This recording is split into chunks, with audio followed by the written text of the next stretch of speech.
gini, saya dari awalnya ya, Iya. Mbak ya. Hukum itu kan hukum pidana ya. Hal yang mengatur hidup kita dari hal paling kecil sampai hal paling besar, dari orang dalam kandungan sampai meninggal itu diatur dalam hukum pidana. Iya. Lalu untuk mengoperasionalkan hukum pidana ada namanya hukum acara pidana atau hukum operasional pidana. Hukum pidana dan hukum acara pidana, dua hal yang sangat penting bagi kehidupan kita, mengatur interaksi antara warga negara dengan negara ya, dalam konteks hukum. Iya.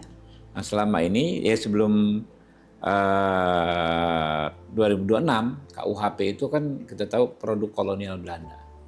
Ketika saat itu oleh Belanda, KUHP dijadikan alat untuk mengontrol warga negara Indonesia agar bisa dikendalikan oleh mereka sebagai penjajah. Jadi alat KUHP-nya kontrol pada saat ya. itu.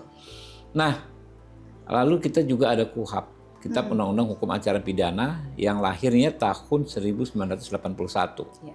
Menggantikan produk kolonial Belanda juga, tapi KUHP ini juga walaupun produk kita sendiri, tapi nuansanya adalah nuansa Orde Baru, Mbak Prita. Ya, jadi corak hukum kita itu kan selalu ada relasi dengan corak pemerintahan kita. Jadi pemerintahan Orde Baru kita tahu sendiri, nggak bisa kita ingkari adalah dia saat itu represif, coraknya. Maka hukumnya pun hukum represif. Ya. Hukum dijadikan aparatus represif untuk juga mengendalikan masyarakat rakyat.